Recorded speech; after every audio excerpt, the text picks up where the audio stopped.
अगला जो टॉपिक आता है हमारे पास वो है सेल का विद्युत वाहक बल। ये अलग से सिलेबस में नहीं दिया हुआ है, ये केवल हमें इसलिए पढ़ना है क्योंकि इस चैप्टर में अंदर इसकी ज़रूरत पड़ेगी बहुत बार, और इसके लिए फॉर्मूले वगैरह या जो उनमें अंदर यूज़ होगा तो क्या है ये जानना इसलिए ज़रूरी है, ठीक है ना, इंफॉर्मेटिव पर्पज से है।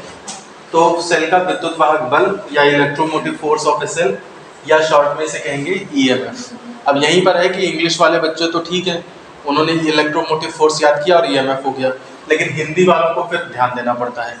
विद्युत वाहक बल यहाँ रटोगे और ईएमएफ तभी याद रख पाओगे जब उसका फुल फॉर्म याद होगा, इलेक्ट्रोमोटिव फोर्स। तो बेटर है धीरे धीरे ये जो 3 साल मिले हैं इनमें धीरे धीरे कम से कम 2 साल में ऐसा कर लो कि टर्मिनोलॉजी जो है वो इंग्लिश में कन्वर्ट कर डालो। समझ रहे हो बात को? इंग्लिश हम ये नहीं कह रहे लिखना पढ़ना सीख जाओ, 1 साल में या 1.5 साल में ये सब कर डालो, और थर्ड ईयर में आते आते अपने जो है वो थोड़ा सा इंग्लिश जिसे कहते हैं ना, कभी मन करा हिंदी, कहीं किसी की इंग्लिश याद है, किसी की कहीं हिंदी याद है, तो इस तरह से उसको लिखने की कोशिश करो, ठीक है? क्योंकि बाद में जब अच्छी नौकरी या कहीं अच्छी कंपनी में काम करोगे तो वो सब जो है वो इंग्लिश में ही होता है, डॉक्यूमेंटेशन। अब यहाँ पर देखो तो सेल का विद्युत वाहक बल होता क्या है, तो नाम से कंफ्यूज होने की जरूरत नहीं है। कोई भी बल नहीं है कि तुम सोचो कि न्यूटन इसकी यूनिट हो जाएगी और सेल कोई फोर्स लगाता होगा, ये केवल पुराने कल्चर की वजह से इसका नाम पड़ा हुआ है। हम जो है पुराने साइंटिस्ट लोगों के जो किया गया काम है उसको मतलब भुलाना नहीं चाहते, उनको ये है कि डिसऑनर नहीं करना चाहते कि तुमने चलो थोड़ा गलत भी बता दिया तो क्या हुआ, मतलब कुछ तो बताया था तुमने, उसी से आगे पूरी फिजिक्स डेवलप हुई, साइंस डेवलप हुई। तो इसलिए उनके नाम को मतलब ख़त्म न करा जाए, इसलिए हम आज भी वही नाम बोलते हैं जो उन लोगों ने दिया था। अदरवाइज ये विद्युत वाहक बल होता क्या है, तो देखो सिंपली जैसे पोटेंशियल डिफरेंस होता है ना, करंट कैसे बहेगी, मान लिया सपोज ये वायर है चौक, इसमें अगर तुम इधर से इधर करंट बहाना चाहते हो तो यहाँ हाई पोटेंशियल दो, यहाँ लोअर पोटेंशियल दो, तो higher potential to lower potential current बह जाएगी।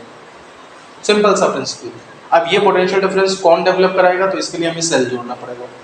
सेल का पॉजिटिव टर्मिनल अगर इधर जोड़ दिया और नेगेटिव उधर जोड़ दिया तो ये सिरा हायर पोटेंशियल पे आ जाएगा, ये लोअर पोटेंशियल पे आ जाएगा, करंट बहना स्टार्ट हो जाएगी।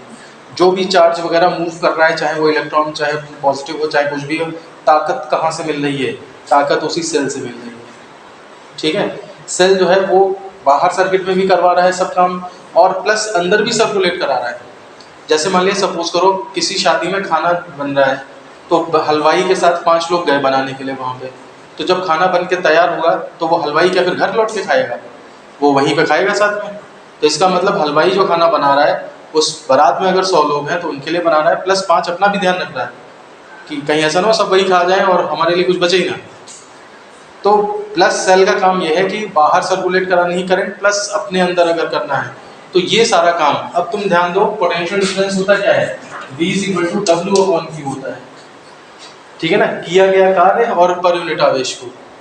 तो यहाँ पर भी यही है कि किसी विद्युत परिपथ में एकांक आवेश को, अपॉन Q का मतलब आ गया, एकांक आवेश को प्रवाहित करने में, और कैसा प्रवाहित करना है, सेल सहित, बाहर तो होना ही है प्लस अपने अंदर भी फ्लो कराना है, दोनों काम करने हैं। तो ये जो है वो सेल द्वारा आवेश पर जो किया गया कार्य होता है, या फिर दी गई ऊर्जा भी कह सकते हो, उसे हम सेल का विद्युत वाहक बल कहते हैं। तो एक्चुअली विद्युत वाहक बल एक तरह का विभवांतर ही है, जो कि W, total W per unit charge पे, और ये तुम्हारा क्या रहेगा E यानी कि EMF, इलेक्ट्रोमोटिव फोर्स। और इसलिए इसकी जब हम यूनिट लिखेंगे तो यूनिट इसकी न्यूटन नहीं लिखी जाएगी। लोग कहते हैं बल है तो फोर्स होना चाहिए F ना, इलेक्ट्रोमोटिव फोर्स E से रिप्रेजेंट करेंगे, और यूनिट इसकी जो विभवांतर की यूनिट होती है यानी कि वोल्ट इसकी यूनिट बनेगी। जैसे डेली लाइफ में तुमने इन्वर्टर में बैटरी देखी होगी, इन्वर्टर में जो बैटरी होती है उसे कहा जाता है 12 वोल्ट की बैटरी, ठीक है ना। तो 12 वोल्ट की बैटरी का मतलब ये हुआ, ये उस बैटरी का EMF है। 12 वोल्ट मैं बता दूं तुम्हें, डेली लाइफ में 12 वोल्ट केवल रेंज, मतलब एक रेंज का एक हिस्सा होता है। जब बैटरी फुल चार्ज होती है तो लगभग 14 वोल्ट तक जाती है, 13.8, 14.1, ये डिपेंड करेगा कि इन्वर्टर कितना चार्ज कर रहा है, उसके अंदर सेटिंग कितनी करी गई है। कोई इन्वर्टर 14.2 वोल्ट तक चार्ज कर दे तो बैटरी ज़्यादा देर तक ज़्यादा वो देगी, मतलब बैकअप ज़्यादा दे देगी। और कोई इन्वर्टर जो है केवल 13.8 तक ही करता है तो बैटरी बैकअप कम देगी, लेकिन 13.8 कम चार्ज करोगे और फिर उसके बाद डिस्चार्ज करने लगोगे तो लाइफ बैटरी की बढ़ेगी जा करके। समझ रहे हो बात को? तो इसलिए वो अलग अलग फैक्टर, उनसे हमें मतलब नहीं है। 12 वोल्ट है, फुल चार्ज अगर होगी तो करीब 13.8 तक जाएगी, ऐसे डिस्चार्ज होते होते करीब 11.2 10.8 है ना, इस तरह से डिस्चार्ज होती है। पुराने ज़माने में देखा होगा ट्रक की बैटरी यूज़ करते थे पहले ट्रक में, फिर जब वहाँ की लाइक नहीं रहती थी उसको घर में ले आते थे इन्वर्टर में, फिर इन्वर्टर लाइक भी नहीं रहती थी तो यार छोटा एक टीवी आता था, उस छोटे टीवी को उस बैटरी से चलाया जाता था, डीसी पे चलने वाला टीवी आता था एक। अपने घर में तुम पूछना हम लोगों से, तो उस टाइम पे जब लाइट नहीं रहती थी तो टीवी कैसे देखें, तो ये एक सबसे अच्छा ऑप्शन रहता था। जब मैच वैच आते थे तो वो छोटा एक टीवी आता था इतना बड़ा, वो उससे बैटरी से डायरेक्ट चलता था, तो उसका यूज़ किया जाता था। तो ये तुम्हारा जो है वो विद्युत वाहक बल कहलाता है।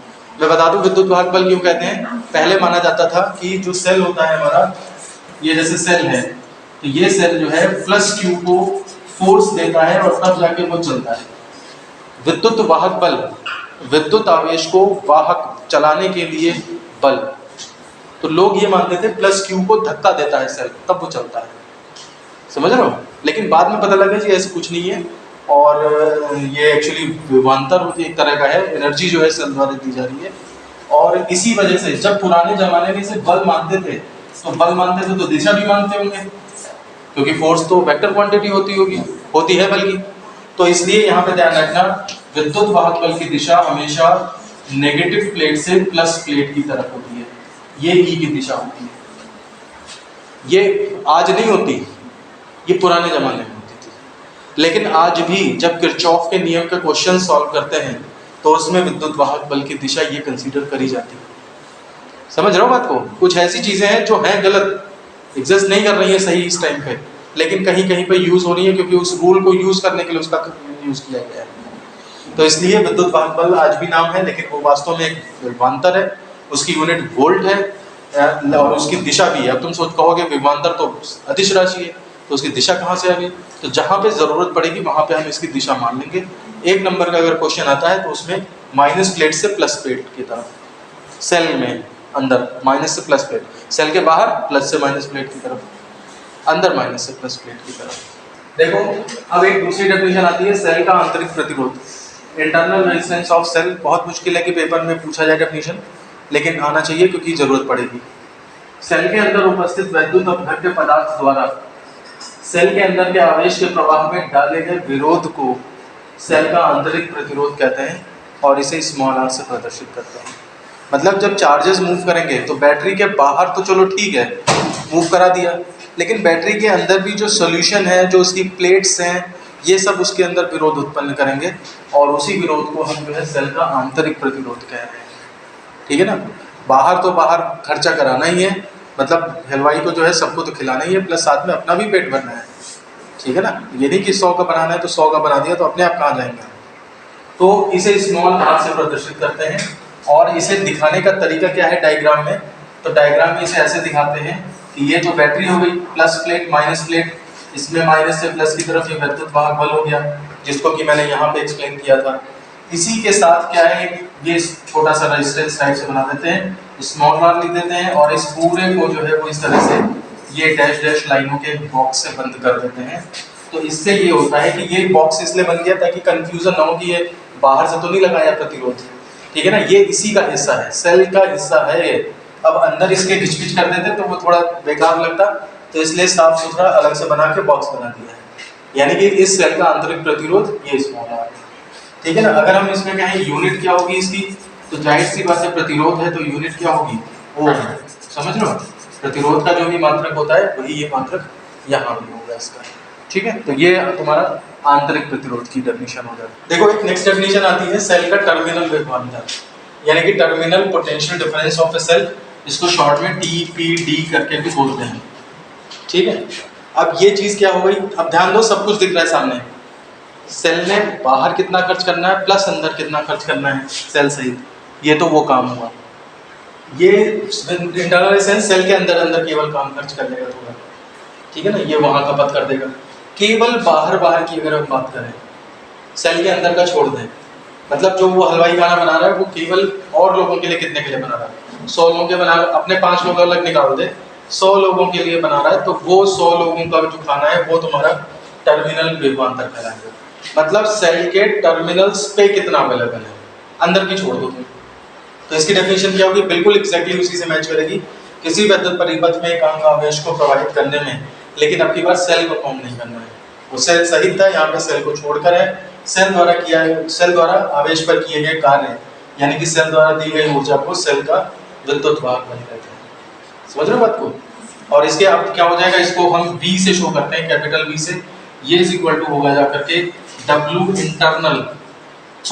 एक्सटर्नल, बाहर कितना खर्च हो रहा है, बाहर केवल चलाने में कितना कार्य किया जा रहा है, और अपॉन Q, ये तुम्हारा यहाँ पे फॉर्मूला बनेगा।